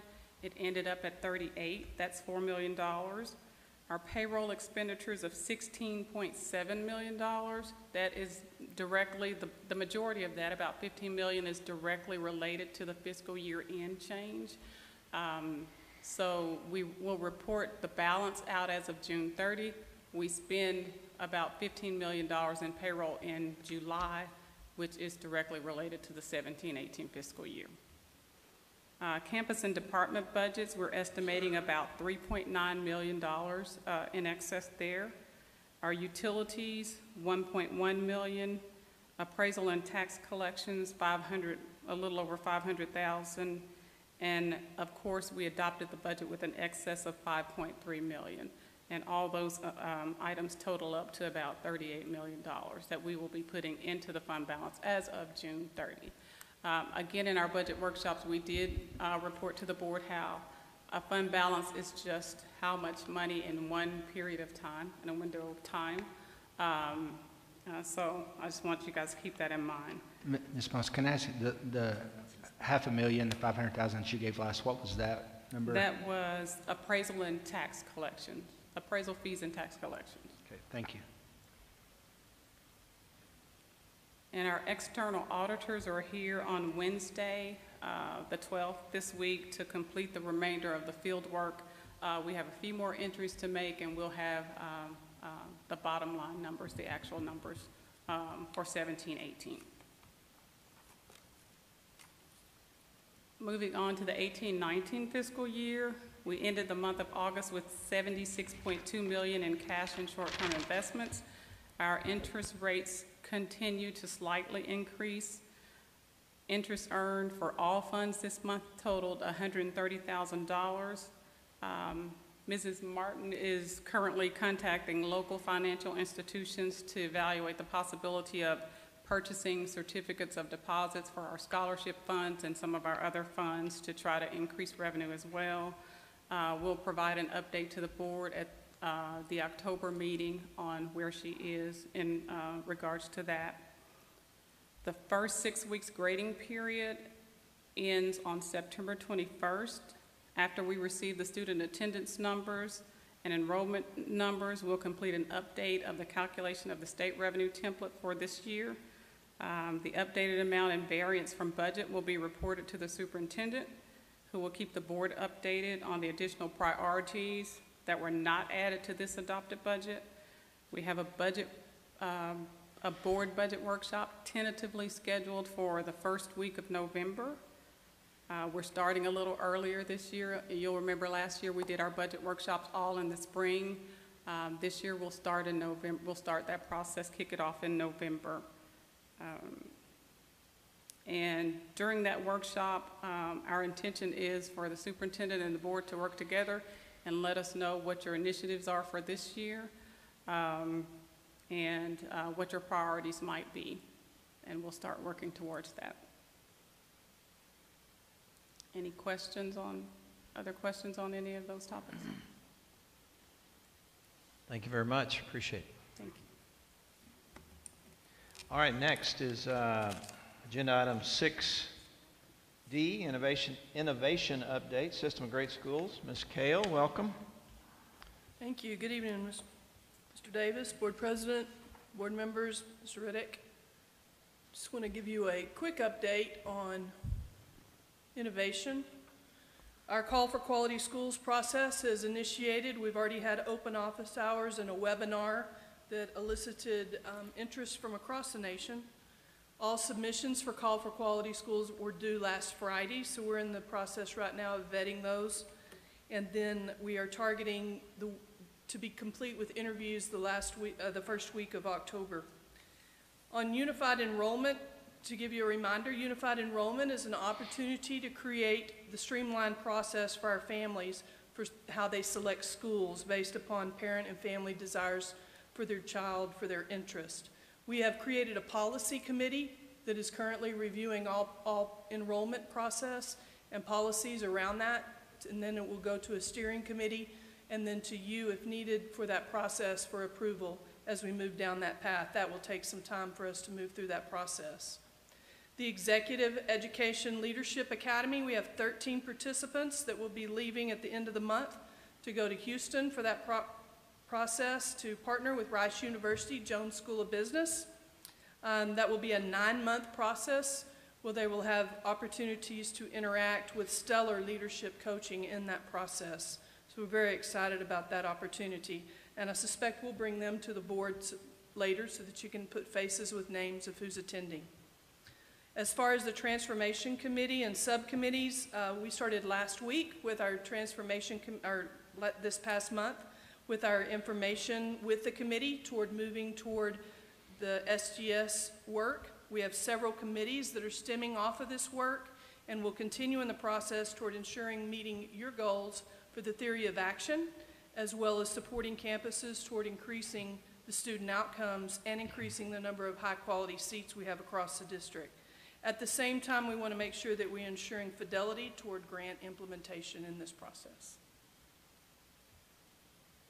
Any questions for Ms. Cal? So we've talked about before we get to systems of great schools, having schools that are autonomous.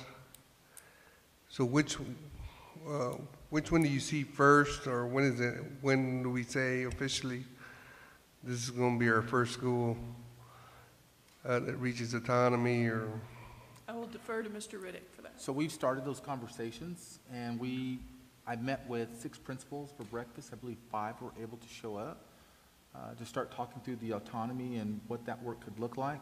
We probably would have had more schools there, but we've made some principal changes. An example would be Bonham. It's a new assistant principal. Although the campus may be ready, I want to be sure that the leader is ready to lead that work and forge it forward. So we met with General Franks. She was not able to be at that meeting.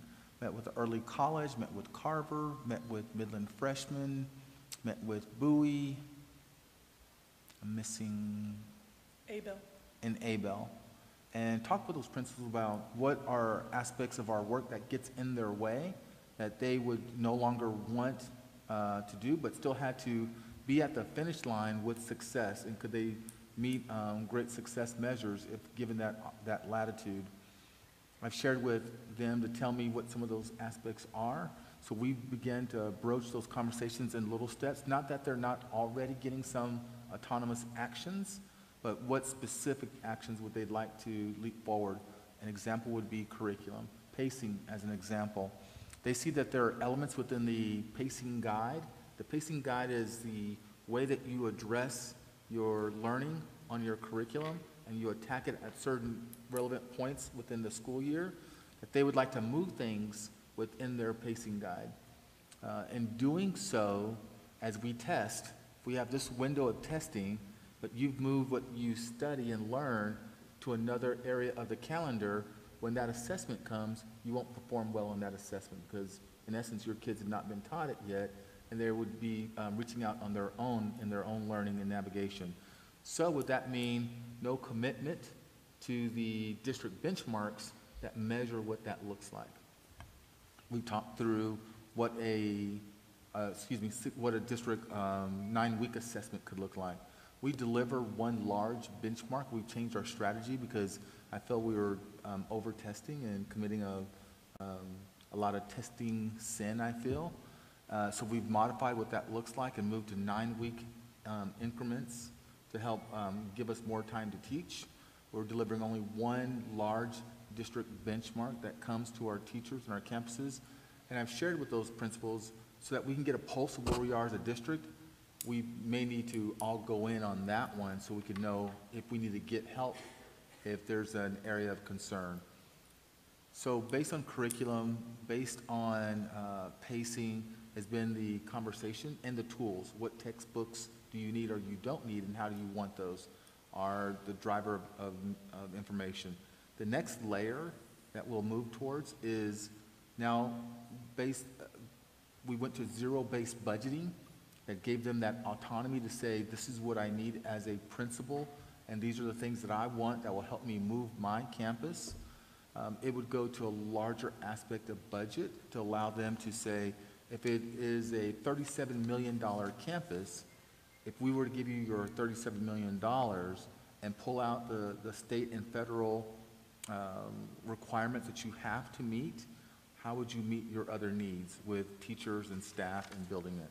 We're working ourselves towards that aspect. So we're going to go to Indy here in, I was on my calendar looking at it earlier, November this week, to see what that work looks like. Ms. Moss, myself, and Dr. Kell will go in because they're one school district who has launched down that pathway in a very big way. We've been to Denver. We want to see the work at Indy to get progressively better. So we've started that work now. So, out of curiosity, there's not a sole candidate out there willing to say me type deal, or do you feel that it's coming next year, or? I think we have to look at several things. And, we've had some community members express, we've got some leaders that have challenges, and so we want to look at what that looks like culturally. We want to, for teacher campus and community campus, we want to look at where your performance has been year over year, and have you held your performance in regard to that? And are you innovative in that approach? And when we gave you zero-based budgeting, did you hit it out of the park? Meaning, did you lay out your detailed planning and strategy to know that if you can manage these hundreds of thousands of dollars and manage it well and build it out well, that if that were to turn into millions of dollars, could you do likewise? So there's a number of factors that I'm looking at and getting feedback from the team to say, is this principal ready to launch? So we've had others, but unfortunately those individuals have either retired at a segment of their career, or we've taken the leadership to move a principal to another campus and to, in essence, franchise their practice and their work. And that's part of the System of Great Schools application as well. Thank you. Thank you, Ms. Kale. Appreciate your work. All right, next item, 6E, staffing update. Mr. Bailey, welcome back.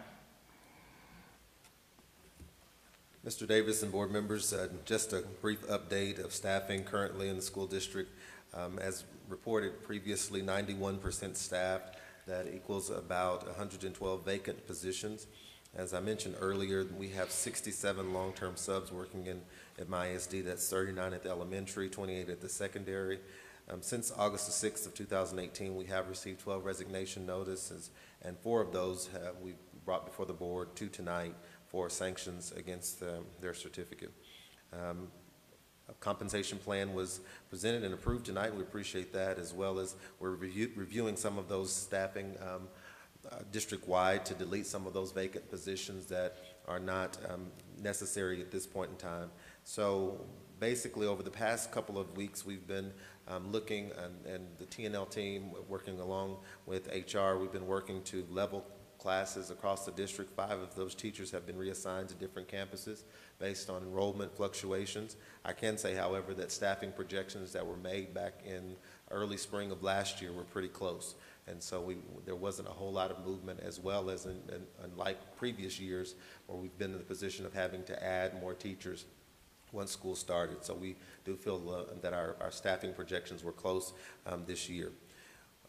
Mr. Horner will bring another presentation in a few moments regarding proximity learning that will innovate classroom instruction during these times of teacher shortage, as well as want to bring a moment to talk about employee benefits, and this is a point that we're proud of. We were able to secure the Marsh & McClellan Agency as our brokerage and benefits consultant this year, and they were able to secure bids and for the 2018-2019 plan. Starting in 2019, we are able to report that it's estimated a $1.4 million reduction in costs over last year, which will benefit our employees and enhancements to the plan of reduced deductibles, as well as we will continue with Blue Cross Blue Shield of Texas, and also Blue Cross Blue Shield has provided for a wellness program for our employees, and also an employee communication platform where employees may be able to go on and identify the locations, pharmacies that offered medicines at a lower cost, as well. Those are passed on to the district. So we're excited about the enhancements to our benefits program that will again enhance retention and recruitment efforts for the school district. And the deductible reduction begins in January, is that right? Begins in January, yes, Great. sir. Mr. Bailey, I do have a question. Yes, sir. What I understand on the contractual, as far as our teachers and our staff, what are we doing to try to retain our non-contracted personnel, as far as our secretaries, our custodial staff, those type personnel? What are we doing to try to retain those people? I think overall, the board did approve a 2% raise for all employees. We do have the $1,000 incentive that is still offered to employees, as well as free health insurance, which is unheard of. And that's what really retains many of our support staff, our auxiliary staff members, is that we do offer a no-cost option for health insurance to all employees, which is a great benefit. Well, and the reason why I asked that, and I don't know the whole story on it, and I don't want to know the whole story, but just from a hearsay, we had an employee that left the district, and they were there based off of the benefits, but after payroll, they were taking on $500. So I don't know, from a standpoint of a 2% raise, on what a benefit would be to help our personnel on that end of it, and that's why I posed the question on what are we doing to retain our non-contractual personnel. Absolutely. So one of the things that we're looking at in regards to going and setting up this next budget year is to look at what our support services, auxiliary, and paraprofessionals, what that standard looks like in regards to hourly. So addressing that early on, and we have the TASB study to help us identify what that start pay looks like. So it's not just about the pay that will keep individuals embedded in the work. The other piece, but we want to be competitive in our pay. So we will make sure that we're providing the best that we have for our individuals. The other piece is the support that they have on the campus in regards to the duties and the work that they have. When I'm talking in that instance, I'm talking about custodians in our cafeteria. What does that look like for child nutrition services to be staffed and staffed well? I would tell you that James, Mr. Riggin, was pleased early to hear that 18 individuals applying, and HR working in a steadfast way to get those 18 individuals launched and onto the campus as additional support members coming into this school year. So excited to see that work so that it doesn't feel like the burden is twice as large when you're by yourself. We're going to be recommending, already on the agenda was our Director of Child Nutrition Services, who comes in with 30 years of experience coming from the East Coast, Florida specifically, as well as Northeast. Brings a lot of experience to the table to help us bridge what that could look like on that cafeteria side. One of the things that Ms. Moss and I have talked about, and we'll be bringing these recommendations to the board, is to think through the one-time payment that comes to our staff members. Is that something that we do want to work to increase? Currently, that amount is $600,000 that we budget for our staff, our ancillary, our support staff, and our paraprofessionals that we build out for them. And is it an amount that we need to increase? It's been done over multiple years. Is it time to bring about an increase? For the individual that you're speaking about, I would say that that person's carrying more than themselves on their insurance and their body of work. And it is a hard hit when you are maybe the insurance provider, and we give it free to you, but there's a cost to all the other individuals you bring onto the plan. And I can tell you that's a difficult one on occasion where that check is diminished, and that person may be working just for that support. One of the things that we've done for our employees also for our care, we've brought it in at 50% reduction for our campus care. We're also in the works, and Mr. Bailey is leading this to help think through what child care could look like for us as a school system, not just for our students, but for our adults as well. So this next budget round, there's work for us to do. We're taking that feedback, and we've heard it from the board in several areas in regards to the work that our support staff is doing to really keep us moving, because that is a big component of our work. Absolutely. Okay, thank you. I just want to ask a question. Mr. Riddick just mentioned the $600,000 auxiliary budget. Auxiliary? Yes. Auxiliary. And is that what you were talking about, the one-time $1,000 payment? Yes, sir. Yes, sir. And so when did those employees get that? They get $500 in the fall and $500 in the spring. Okay, great. Thank you. Yes. And final piece, as Mr. Riddick mentioned, that we are continuing to work on recruitment and retention initiatives. I didn't know that I would be in the child care and my property management business, but we are trying to become experts in those areas as well as trying to address, and we have a plan together for addressing campus feedback in an anonymous fashion. So those are the 3 initiatives that we're working on currently as well. And as part of our culture piece, our team is doing, which is about the campus itself. We did hear, we did listen. So you see how the campus response team is evident about getting to the campus level. The academic teams, their campus leadership team meetings are occurring on the campus themselves as well, so they get a better pulse for what's occurring there.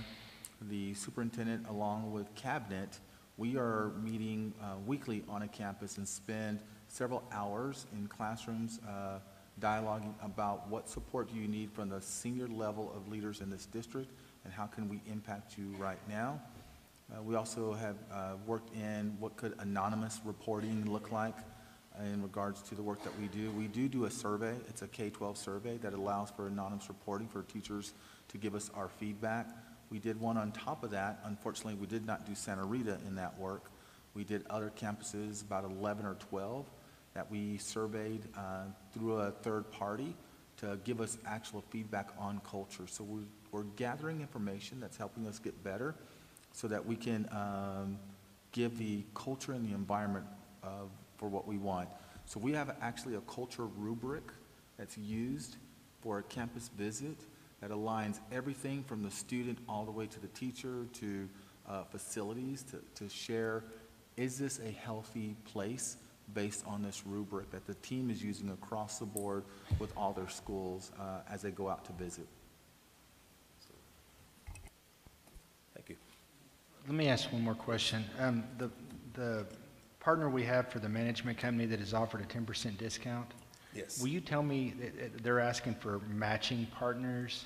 So Right. tell me, what are we looking at? Because I didn't follow. So we have a wonderful community that comes alongside the district and has in the past come alongside the district to assist teachers with housing. And rather than waiting to put a plan together, we've been a part of some of the housing initiatives, have housing conversations citywide with several other entities. And we wanted to come to the table and bring our thoughts, and there were some other partners throughout the community, one being a leasing property management company that extended the option or the opportunity for other foundations or individuals that would like to partner. They said they would give 10% if they could get some partners to add another 10%. And if you can get 3 or 4 partners to join alongside them with their 10%, that could, add up over time. So it could be upwards of 20, 30, 40% if they wanted to come alongside and support that way. But we do have the first 10% if we can get some more foundations to come and match. Okay, so we just, basically on a $1,700 model, let's say average price, we're talking $170 off the top, and then if we get partners, it's $170 for each, and this is per teacher, and their property. Yes, for property. Okay, great.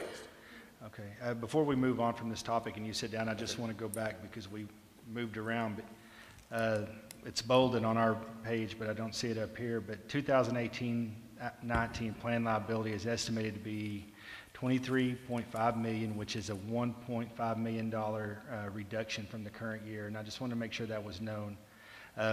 We did change property companies, insurance companies, brokers this year, and I appreciate the work that you've used with your team to go out and get new bids on this work, because that's a great savings not only to the district, but the incentives for our teachers and the benefits for them as well. So thank you very much. Thank you, sir. All right, next, and the final district report for the evening, 6F, facility update. Mr. Riggin, welcome. Good evening, President Davis, Board of Trustees, and Superintendent Riddick. It is my pleasure today to update you on the work of the ongoing work of the Facility Master Planning Committee. As you know, it's Facility Master Planning Committee is made up of 30 members. Major portion of those have been recommended by the Board of Trustees to serve on that committee, and made up of various members of the executive team. This past August, the board asked if the work of this Facility Master Planning Committee was nearing completion, and if a report from the committee could be brought to this board earlier, possibly before December. We have met as a committee on August the 23rd, and we will meet again this Thursday, September the 13th. At this time, the committee has one major decision which needs to be made concerning the selection of an educational model based on expected student growth and facilities required to house that growth for building student capacity. And of course, all that needs to be looked down the road for the next 10 years. We are anticipating that this committee will come to consensus, and we'll be able to determine a single model to be brought to this board for your consideration in a report from the committee. If required, we will meet again at the end of September, before October, if we cannot finalize our report before or this coming Thursday. It is our intent from the Facility Master Planning Committee to bring a report from that committee to the Board of Trustees in October at your October the 8th board meeting. Is there any questions or comments that you would have? All right, that sounds great. We don't want anything rushed. We want it right. But if you can do it right and have it to us by October, that'd be great. The work of the committee has been steady, ongoing. It's been a lot of information. I've had the opportunity to visit independently with a couple of the committee members, public members, to ask their feeling on this, and I think we're at a point where we can wrap this work up with a report to be able to bring to y'all that have their recommendation as far as facilities for the next 10 years for this district. All right. Any questions? Thank you. Thank you very much. All right, now turning to our action item, 7A, possible changes in board meeting dates. Those dates are on page 182 of the board packet.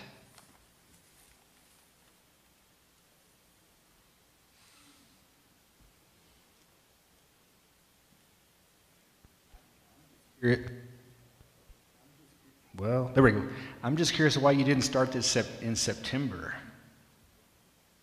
No, I'm just teasing. I am too. I would move that we accepted the dates as amended. Why is there a change on the? For them, it's to help them Oh, it's to help y'all? in their planning. Okay. Okay, I'll just kind of give you an overview for those of you who I haven't talked to or what have you. Our regular board meetings are currently scheduled on the second Monday of the month. Our team, financial services team, is asking the board to evaluate the possibility of moving the regular meetings to the third Monday of each month if there's no conflict with your schedules.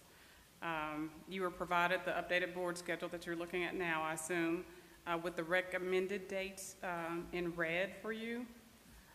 And if you'll remember, prior to November of last year, you used to get the financial data 2 months in arrears. And beginning in November, we started to give you that on a monthly basis. It creates a hardship for our team to get that turnaround, and they're working on Saturdays and Sundays in some instances.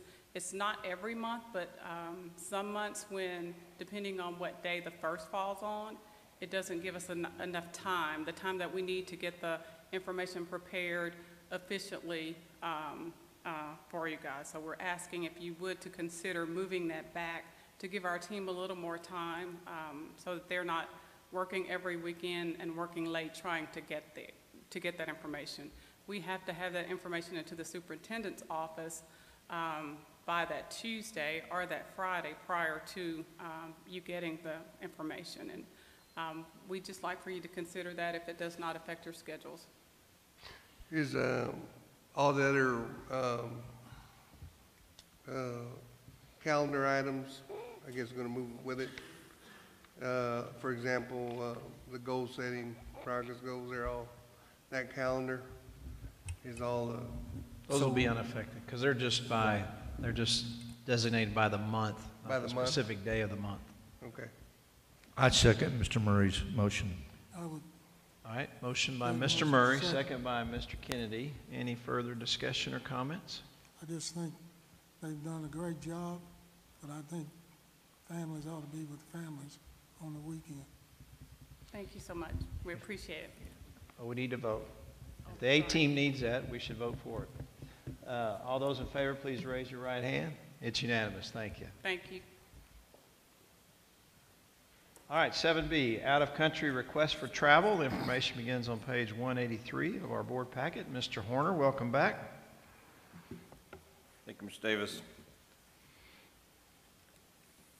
We're bringing to you tonight a request for approval for out-of-country travel. This formal approval is a little bit different than we've done in the past for out-of-country, but it's a result of aligning and cleaning up our own systems for ensuring safe travel procedures. So on behalf of Lee High School Orchestra, we're seeking approval to take an estimated 50 students with 5 staff members and 5 adult chaperones to Toronto, Canada. The details are listed there, but the purpose is for educational enrichment. They will actually play to a Toronto high school with the opportunity to possibly create an exchange program for that school to come to MISD. I move. Motion by Mr. Marquez, second by Mr. Bishop. Any questions? I just want to ask if Mr. Garza prepared a rap for tonight. No? Security officer. Okay. Thank you. Thank you. No problems relative to logistics and passports and all that sort of thing. given the current climate on our borders? Considering the current climate, Toronto is actually one of the better choices for out-of-country travel. Not that there's not always the risk, but Toronto and New York City have the same, challenges of being a large school, so the large city. So there's always the challenges leaving for passports. Our directors, especially Mr. Garza, do a great job of coordinating that well in advance, including seeing which kids turn 18 at a certain time, which travel really becomes important whenever you pass the 18-year-old mark. But they do a great job. They'll be prepared with everything from passports to safety plans for alternate locations to stay, alternate travel routes, things like that. Any other questions? All in favor, please raise your right hand. It's unanimous. Thank you. Thank you, board members. All right, item 7C, contracts over 100,000. This is regarding the contract for 54 sections of virtual learning, facilitators, and virtual instruction support. Mr. Horner, you're back up. Welcome. Yes, sir. Mr. Bailey mentioned this, the 112 vacant positions we have in the district. Just to preface this, last year we gave you the example of the economics teacher at Lee High School, where we created a virtual platform with that teacher teaching from North Carolina and the students in the classroom at Lee High School. We did that out of very necessity because she left at Christmas. Proximity Learning is a company that offers a structured support in a very similar manner. So Proximity Learning offers a certified teacher on their end. That certified teacher will follow our district policy on everything from curriculum, grades, meeting the IEP of a student. They actually will attend parent night if those things are happening. Very, very coordinated. They will operate within our parameters. In turn, we offer a facilitator within the classroom, as we did with the economics teacher at Lee High School. And this way we're trying to be creative, a little bit more variety, gives us a better chance to offer virtual teaching through this platform. So this request is to continue authorization, continue this discussion with this contract. 54 sections amounts to 9 teachers, not near as much as the 112, but we expect to use those vacant positions to finalize our staffing formula for how we pay for the virtual platform.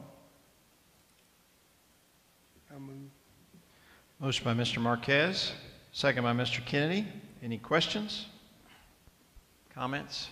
Mr. Horner, what goes on in the classroom when they're watching a virtual teacher? Who monitors the classroom live? Who runs that? Yes, sir. So we actually will have a two-way, we'll set up a camera so the teacher on the other end will actually see our students.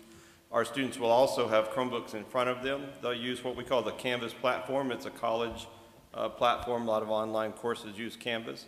But the Canvas platform will give them materials right in front of them. The facilitator that's in the classroom will monitor classroom discipline and engagement. The camera will also help the teacher do that. But the classroom facilitator, there's training that goes with that, and that's part of this contract that we'll be working through.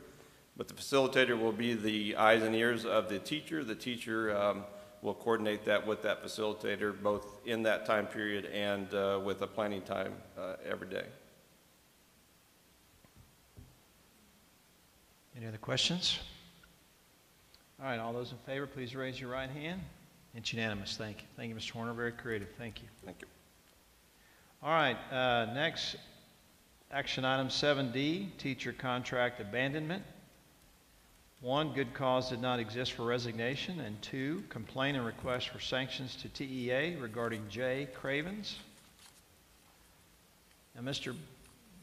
Bailey, if I understood you, I thought you mentioned there were 4 of these this evening. No, but we only got 2. 4 total since August. Oh, okay. 2 at the last board meeting and 2 tonight. All right, Mr. Jay Cravens is before us now as his action item. Motion by Mr. Marquez.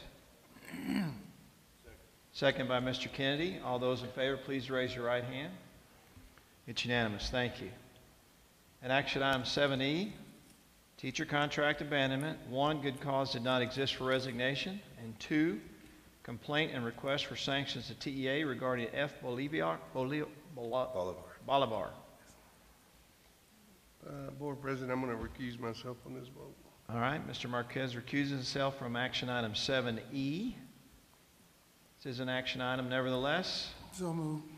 Motion by Mr. Fuller. Second by Mr. Kennedy.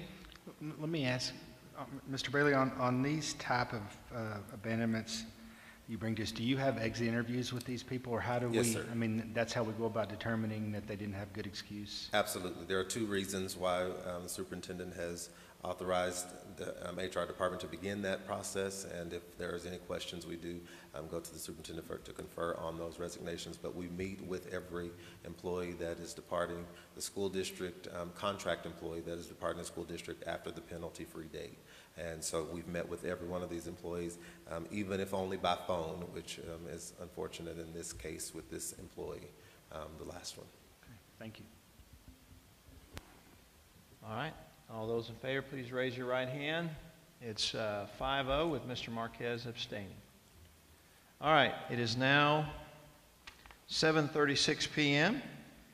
and we will go into closed session in accordance with Government Code Sections 55.071 through .074 and Section 551.076, .0821 through .084. Thank you. It is 9:31 p.m. and we are coming out of closed session, and we will address the next agenda item, which is 9A, request to City of Midland to annex Midland ISD land. The information begins on page 189 of our board packet. We request annexation from the City of Midland on that tract. Motion by Mr. Kennedy, second by Mr. Fuller. Any discussion? All those in favor, please raise your right hand. It's unanimous. Thank you. We are now adjourned at 9:32 p.m. Thank everyone for coming. Appreciate it.